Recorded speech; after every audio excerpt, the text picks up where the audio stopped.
Hello and welcome to all the men and women of the West. I'm Joe. Here with me is my co-host Dan. Hello and greetings. And today we're continuing with the Dragons of Winter Night podcast, which will take us through to the rest of the Tarsus arc. Mostly just blind panic and running, dragons! Now, the team had encountered last time 3 Knights of Solamnia. Alhana spoke a great deal of protocol and honor. The Knights decided to depart for Solamnia, having been sent there to find a book, with Tass referencing the fact that he has glasses of true seeing, and that Raceland confirmed this, and a war horn is heard. Sturm is ordered to seize Tass, or at least to take him to Derek, and his men refer to Sturm as a squire. A lot of people I know have said that this means that Sturm is, by his very nature, a liar. Not necessarily, because he said he was a knight of Solamnia. He's a squire, so that means he's not a knight. Actually, it does mean he's a knight. A squire is a knight in training. And the thing is, Sturm never specified his actual rank, so technically he did not lie. And technically he is a member of the Brotherhood of Solamnia. So I'm actually going to say, no, he didn't lie, even to an extent by omission. It's just nobody was really curious about his rank. Had they asked, Sturm would have had a pained look on his face and would have told them honestly. The onus is on them for not asking. They just assumed that he was a full-fledged knight. Sturm saves Alhana, protects her, she's fascinated by him because he's such a stud. The history of the Star Jewel is explained on page 68. Get the amusing little detail of Riverwind thinking himself in charge in Tanis' absence, which is itself pretty amusing because he has no leadership qualities. Yes, I said it. Gilthanas is wounded in the race back to the inn, but he can only think of Lorana. The scumbag, the hero. Once again, why is he hated? I couldn't explain it to you. It's funny how Kael'thas in Warcraft is also hated for being a heroic individual who decided to sacrifice all but his soul for his people when the Alliance decided to exterminate them. On page 77, we get the swap and the house crashing on some of the party members. Lorana was tossed out. On 77, Elistan ends up pretty much immediately saying, "My dear, there is nothing you could do for them. The living need you. Your brother is hurt, so is Dekender. The Draconians are invading. We must either escape now and keep fighting these horrible monsters, or waste our lives in useless grief. Tanis gave his life for you, Lorana. Don't let it be a needless sacrifice." It's not even been 5 seconds. Useless grief. I'm glad he's so friendly with Tanis and likes him so much. Sorry, but I remember this quote just staying with me as a kid and going, what the heck? This guy's a cleric? You compare him with the extreme reactions of pity that, for example, Crysania feels for the weak and the dying, or at least Goldmoon feels towards those around her. Elistan just seems like a robot. He doesn't have any feelings for a lot of these people, that especially Tanis, and he even went so far as to call him, and the half-elf. You could at least call him by name in the first part on 76. Then on 77... yeah, I know this is not the time for grief, but on the other hand, a little respect. It's not even been 5 seconds. Meanwhile, in the cellar, more interesting stuff is happening. Namely, Raceland has saved the party again. Emphasis on the word again. Yeah, because he does this every 5 seconds. He's carrying the team. No, wait, there is no team. Raceland is the team. Just saying. And I just like how Tanis, who says, "And I heard you say words, magic. That's why we're not crushed." And you have, "We're in the name of the abyss. We're in the cellar of the inn, by all the gods." Before, it was a black dragon who had Raceland almost crushed beneath her. And now we have him beneath a red dragon inn. I think there's a joke being played here. Yeah. The team starts to try to figure out, okay, what can we do? Caramon tried cautiously to move some of the rocks above their heads, but the whole structure creaked and groaned. Raceland reminded him sharply that he had no energy to cast more spells, and Tanis wearily told the big man to forget it. They sat in the water that was growing deeper all the time. As Riverwind stated, it seemed to be a matter of what killed them first. Lack of air, freezing to death, the inn falling down on top of them, or drowning. Now there, while Riverwind is being bleak, he is actually stating the list of problems. The first path to a solution is the listing of the problems you're currently facing. So here, I'm actually going to take back some of what I said. Riverwind may have some leadership qualities because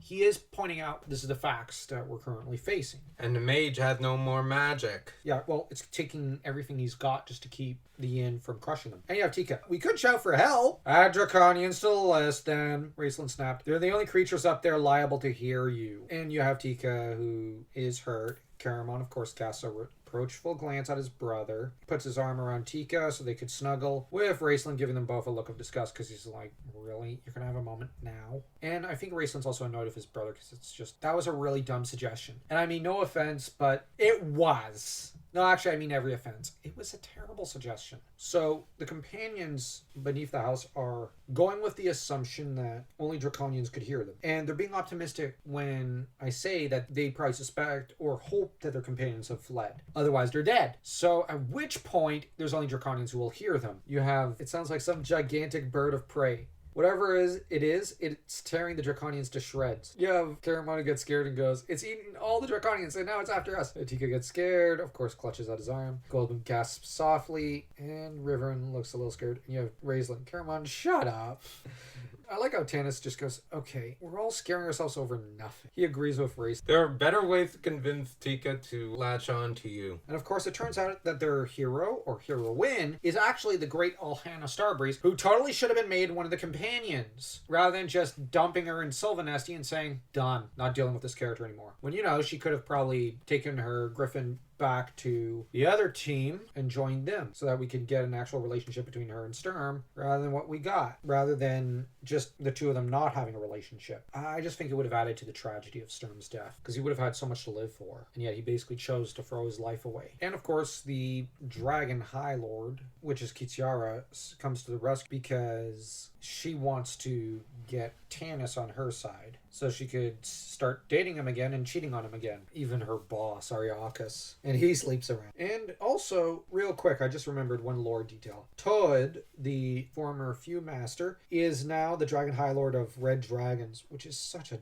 dumb choice. Griffins, which are directing them towards Sylvanesti, Alhana pretty much says, you have to do what I tell you. With Tanis, someday the elves will wake up and find they are members of a vast family. No longer can they be treated as this spoiled elder child who's given everything while the rest of us wait for the crumbs. What gifts we received from the gods we earned. You humans and half-humans had these gifts and threw them away in your greed for more. We are capable of fighting for our own survival without your help. And yet she's come begging. So she's actually lying. So her argument makes no sense. Not to mention the fact that the Sylvanesti were in full support of the King Priest of Istar. Sorry if I keep beating that point over people's heads. It has to be said. Because the elves love to deny it. What I hate is that the Qualinesti joined in. I really like the Qualinesti. Alhana tells them, you seek the Dragon Orbs. I know where one is located. Raceland is later, when they're around a campfire, asked about the Dragon Orb. Before he could answer the question, Alhana and Riverwind pick a fight over who did what and which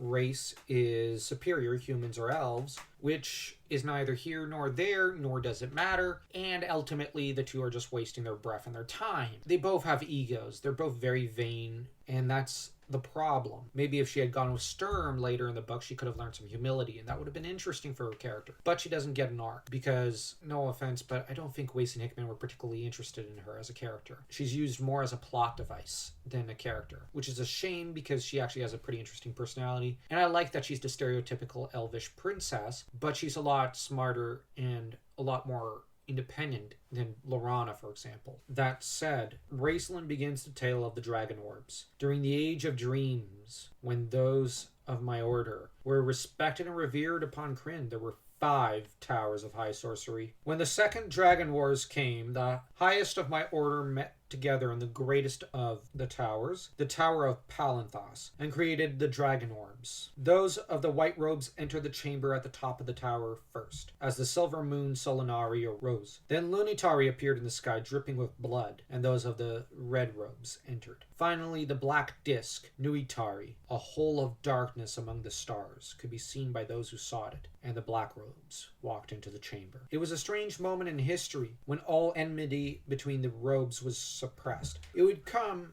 but one more time in the world, when the wizards joined together in the lost battles. But that time could not be foreseen. It was enough to know that for now the great evil must be destroyed. For at last we had seen that evil was intent on destroying all the magic of the world, so that only its own would survive. Some there were among the Blackrobes who might have tried to ally with this great power, but soon realized they would not be masters of it, only its slaves. And so the Dragon Orbs were born. On a night when all 3 moons were full in the sky, great and powerful magic was worked that night, so powerful that few could withstand it, and they collapsed. Their physical and mental strength drained. But that morning, 5 dragon orbs stood upon pedestals, glistening with light dark, with shadows. All but one were taken from Palanthas and carried in great peril to each of the other 4 towers. Here they helped rid the world of the Queen of Darkness. And, of course, I should add the part, but they were all betrayed, for there was a 6th orb, created by the Black Robes in secret, to counter the Dragons of Good, the metallic dragons, so that they could gain the upper hand over the other 2 robes. So that we see that the Black Robes truly were not worthy of the friendship cast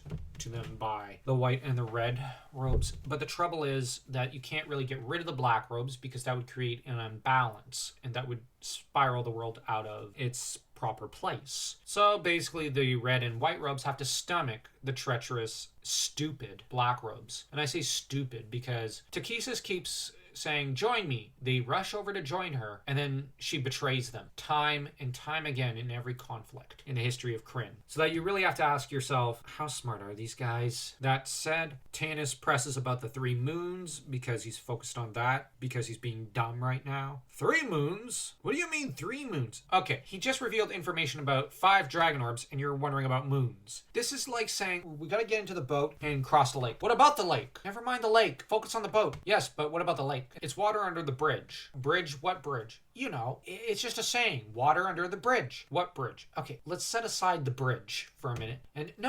Let's talk about this bridge. This is basically an Abbott and Costello routine. And yeah, I know he doesn't know much about the 3rd moon. Most people in Krynn don't. But the reality is that there's a much bigger issue at hand. And of course, Goldmoon rescues them all from this line of stupid questioning, of which Raistlin weirdly doesn't know anything, because it was not him explaining the story of the Dragon Orbs, but Feastandantalus speaking through him. And you have Goldmoon who explains, we were speaking of the Dragon Orbs. You were going to tell us what you knew of them. And Raistlin explains in the TLDR, in short, of what Feastandantalus told in far grander language and whatnot. And you have Tanis, the Lost Battles, 3 moons, Raistlin talking with a strange voice. None of this makes sense. Oh, sure. Those are the details you're fixated on. Now, the strange voice thing, okay, but as that is pretty weird. The Lost Battles, though, is pretty commonly known history, so obviously Tanis wasn't paying attention in history class. If only Galthanis was here, he paid attention. He seems to be the smart one in his family. Why couldn't he be Speaker of the Sun? Then again, why couldn't he be leader? I'm joking. You have Tanis, who's curious to see if Lorak might have used the orbs, and Alhana admits that she's afraid. She then urges the team to wake Raistlin, tell her more of the danger that lies within the Dragon Orb, with Caramon pulling her back gently but firmly. And Caramon admits, I've seen it happen to Raist before, as if he becomes someone else, but it always leaves him exhausted and he never remembers. Tanis later admits that he did not pay attention to the lore master. Alhana soon realizes he was telling the truth, and it is explained that as Istar rose during the Age of Might to greater and greater glories, the King Priest of Istar and his clerics became jealous of the mages and decided they should have their towers. And of course, this caused several battles. And the towers of high sorcery, where the mages are to pass their final test, were, in some cases, exploded within cities, wrecking huge chunks of cities and murdering thousands. But this was an act of pure self-defense, where the mages really kept giving warnings and saying, please, we don't want to do this. Even the Black Robes at this time. Yes, for once, the Black Robes were not to blame and were trying to say, okay, listen, leave us alone. We don't appreciate this. Okay, come on. Can we talk about this? Can we negotiate? Can we diplomatize? And the King Priest, no.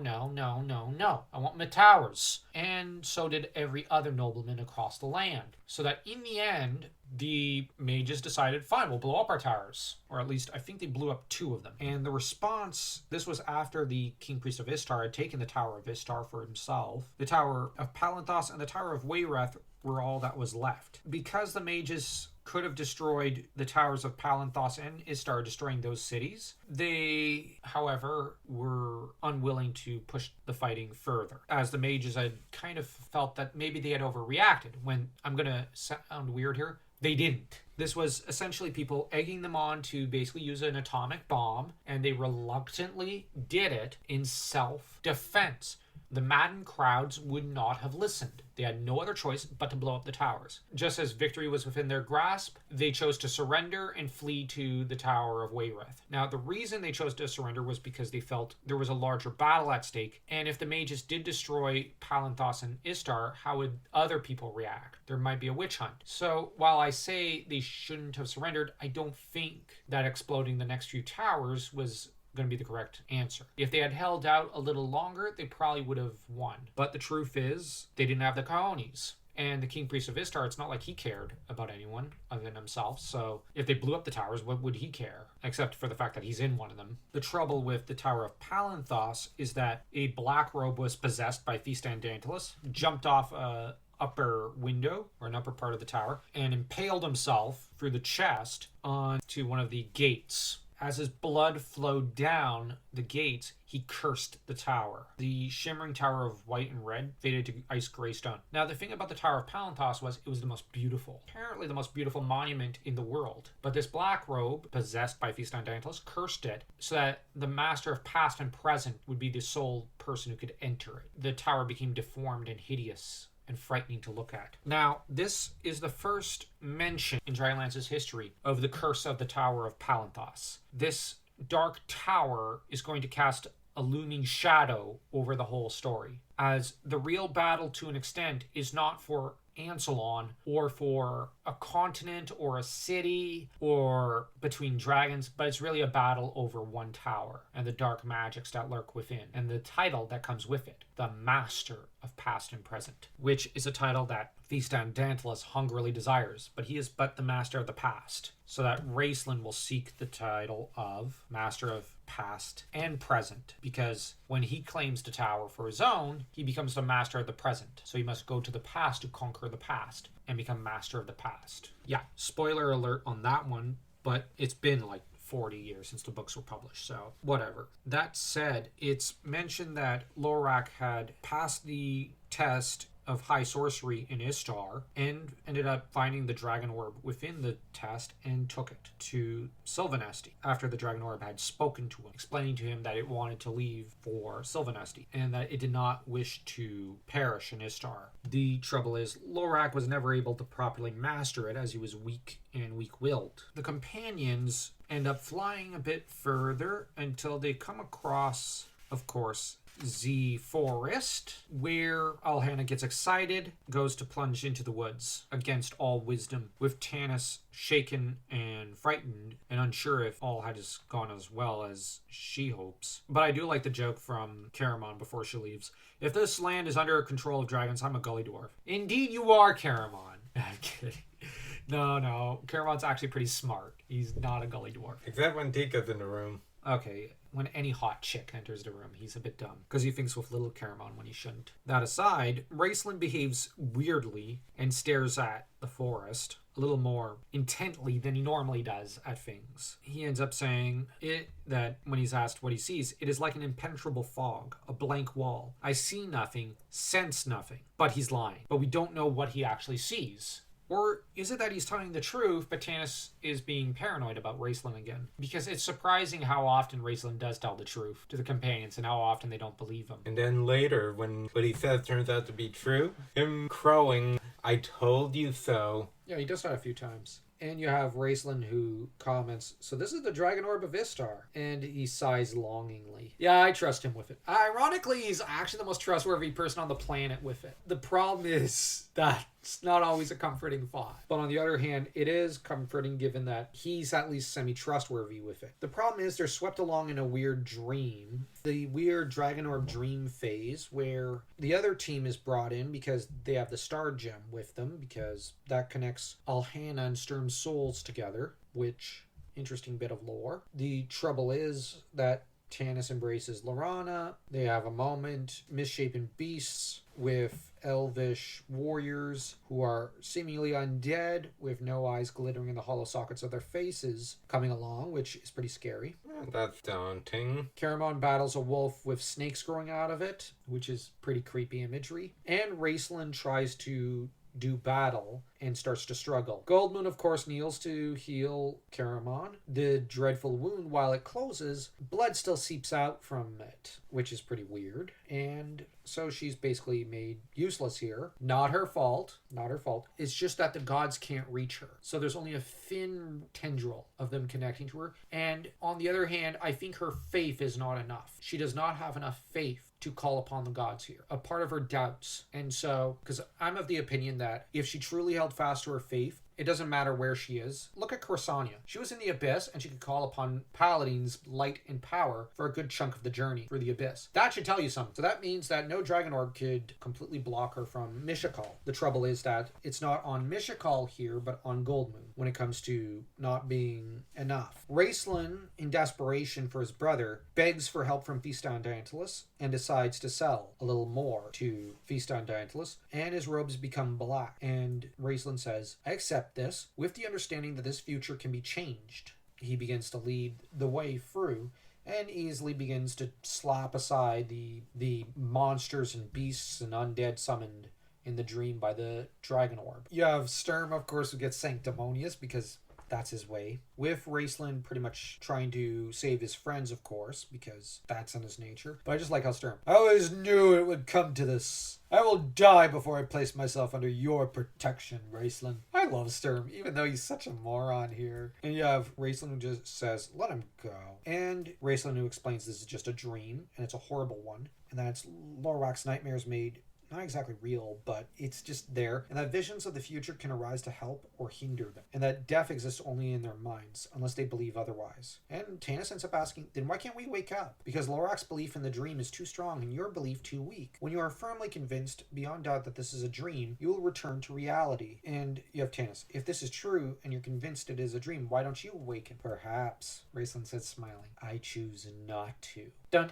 dun, dun! And you have, of course, Tanis who goes, I don't understand. You have Raistlin, you will, or you will die. In which case it won't matter. I'm glad he cares so much right now. But then again, Tanis has kind of abused him in the past. And we're going to stop here and get through the rest of this dream phase. And maybe a bit more. Yeah, we're going to have to do a lot more. As we're going to be starting with the real fun, which is Sturm's team. And I'm actually going to ask what you thought of these chapters. I liked how creepy it got. That while I do like Lorana as a character, she is a good character. I just like Alhana a lot more. That said, I like the creepy stuff surrounding the Dragon Orb, the Raistlin, for one thing. It's just such a great feel for this book. I remember being creeped out and getting goosebumps as a kid from these chapters and just loving it. And I remember how I'd curl up in the sunroom, because the house we were living in at the time had a bit of a sunroom where there was a lot of plants. I just curl up there and just read all day. Just, if you enjoyed this video, don't forget to smash that like and that subscribe button as though you were Theros smashing the Dragonlances into shape.